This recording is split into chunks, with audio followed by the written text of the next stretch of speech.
Good morning. My name is Jason Allen, and I'm a realtor based in Palm Springs, California, servicing the Coachella Valley. Today is February 12th, 2024. And as I like to do every week, I take a specific city in my market that I work and I provide some market data. If you give me just one moment, I'm going to share my screen and we'll dive right into the numbers. All right, I've got in front of us my go-to resource for numbers. This is Desert Dynamics, the realtor association that I participate in has this company do these numbers for us. They are proprietary. I have a lot of confidence in them. I'm going to start with single family dwellings, and this week we're focused on Rancho Mirage.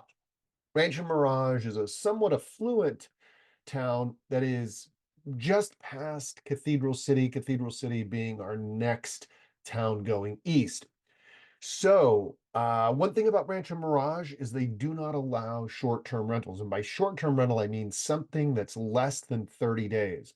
So, as a consequence, you don't see individual homes or condos sold as a business, so to speak, as you find in Palm Springs, where it is common to have vacation rentals. And at any time, if you have more questions about that, I've done some other videos on it on this channel. I'm also happy to have a conversation with you, or if you have specific questions, don't hesitate to ask, and I'll do a video tailored to you. So here we are in Rancho Mirage, and this takes a look at January 2024 as compared to January 2023.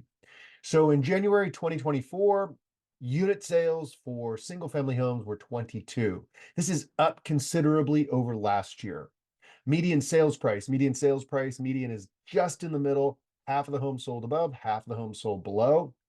We're down 36% on the median compared to last year. And this is a reflection of the overall market. We're coming off of the frenetic market during COVID, and that's compounded by higher interest rates. So we have fewer buyers in the marketplace. Inventory is up 17.1% over last year. 151 homes seems like a lot. Compared to pre-COVID, actually, it's not a lot. So inventory remains limited. We come down to days on market. Now, compared to last year at this time, it's about the same. Houses in Rancho Mirage historically take 3 to 6 months. COVID saw that reduce. We're slowly seeing it go back up. I don't expect it to go back up to 6 months supply, but we'll see. Sales to list price 97.6. What this means is these sellers did not take a price reduction. So on average, for those home sellers that did not take a price reduction, they're getting about 98% of the asking price. Sales to original list price, in this case, these owners took at least one price reduction, and they got about 94% on average. Now, mind you, it's an average, so we had some go way above, some go way below, and that's what this number is, a reflection of what went above. So 22.7% of the homes sold above asking price. That pushed this number higher. That pushed this number. Well, this number was probably not affected, but certainly this number. We have about 4.5 months supply of inventory. That says if we sold all of this inventory based on 22 sales per month, it would take about 4.5 months. Now, I will say this, if you look at our trend, our history, we tend to see a lot more sales in March, April, and May. So that's a little misleading if you think that that's a lot of inventory. Median sales price per square foot for houses, single family dwellings, is down almost 16% compared to last year. 23% of the homes sold within 30 days, 55% within 60 days, 64% within 90 days. Now, interesting, I'm going to jump over to condos, and I kind of want to just jump down to this. Every single condo in January sold. So in other words, 45% sold within 30 days, 91% within 60, and 100% within 90 days. Let me go back over to single family dwellings. If only 64% of the homes sold within 90 days, that means we had another, 26% that stayed on the market. Those sellers simply are not willing to take a price reduction, or there were no offers on them. So there you go. Let's go back over to condos. I'll run through the numbers again quickly. For condos, we had 11 sales. That's up 57% over January of 23. Median sales price is up 9.5%. Inventory is up 72%, excuse me, 1% to 72 units. Still not a lot of inventory. Days on market is 27. Sales to list price, 96.4. Again, these folks did not take a price reduction. And then those that took at least one price reduction on average got 96.3%. Sales above list price, 36.4. So that pushed this number higher. And we have about 4.25 months, 4.5 months supply of inventory. And the median sales price per square foot is down slightly, less than 1%. This just tells me that we have larger condos selling at this point. More condo square footage, less price per square foot. And we're going to look at another chart to see if that's true. Sold within 30 days, 45%, sold within 60 days, 9. And as I said before, 100% of the condos in January sold within 90 days of listing. All right, I'm going to jump to a different chart. This one is provided to me by the good folks at Chicago Title. By the way, I don't get any benefit of mentioning them. I just appreciate and respect that I get this report from Christian and Shauna Bailey. So this is a different way of looking at the same data, or mostly the same data. They have this little chart, slight seller's advantage.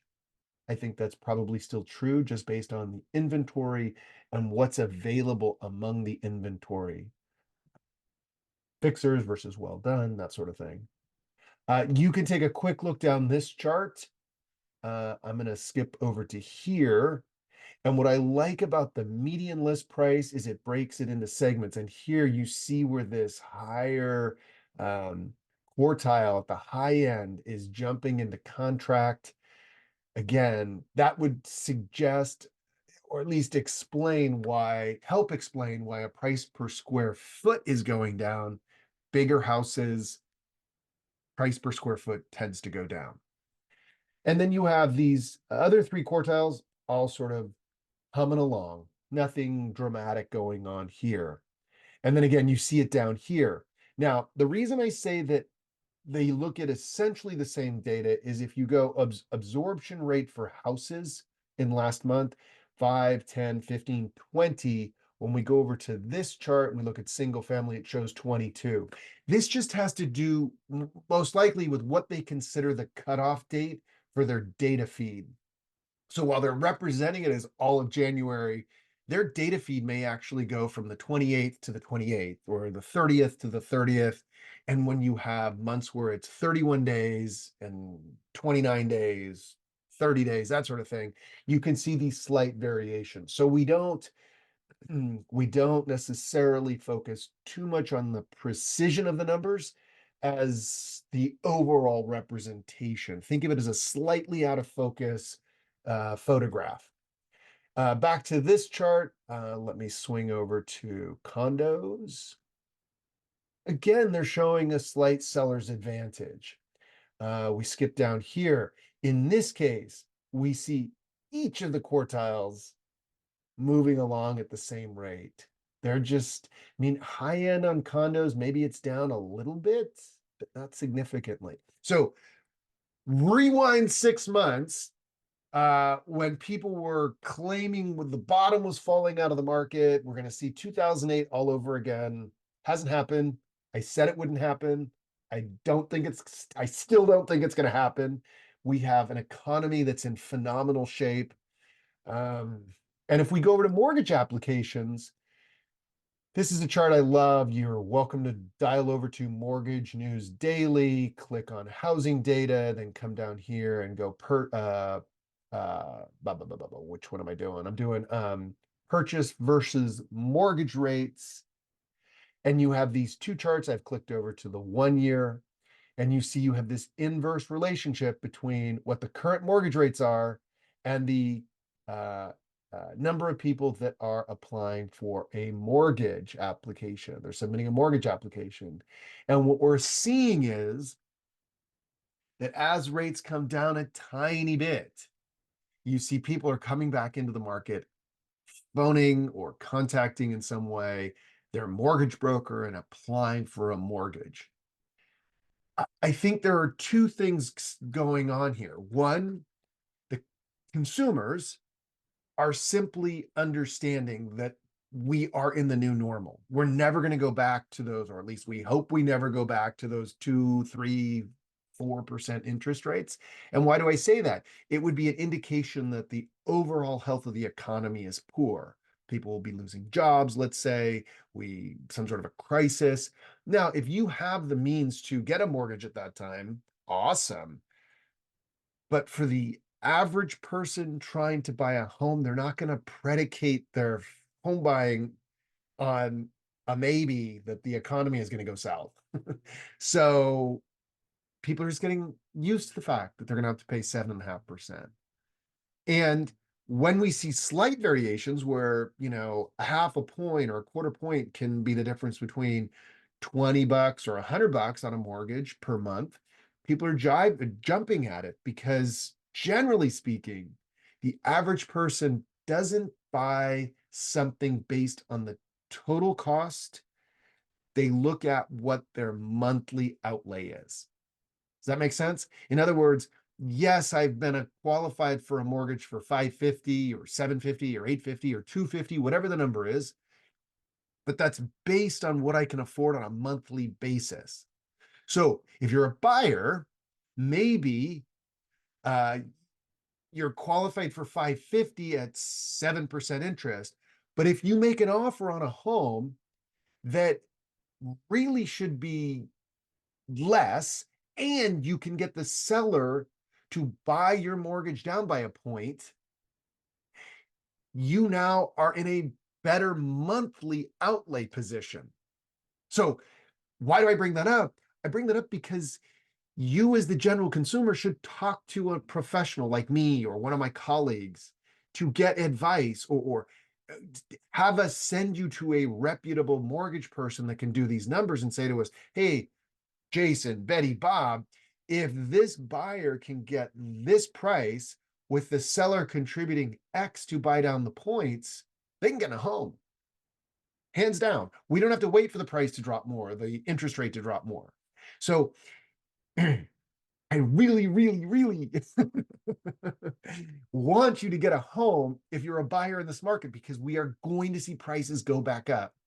And I don't think they're going to go astronomically up, but they're going to start to incrementally go up because of the health of the economy. And the moment interest rates drop, there are going to be more consumers in the marketplace, more supply and demand. If our demand can't meet that, more buyers are going to drive up a price. So why not try and get that half a point from a seller that really needs to sell, has equity because they bought their house 10 years ago, and is willing to take a price reduction, but rather you ask for them to pay points. And if you're a seller and your house hasn't moved, consider doing that. That's a great way to get someone into the buying mode. These ideas and others are known by experienced, knowledgeable agents like me. So talk to me or talk to somebody else that you trust and buy or sell that house. That's all I got today. It's always a pleasure to do this. I just like talking to folks and making their dreams come true. Have a great week, and I'll see you next Monday.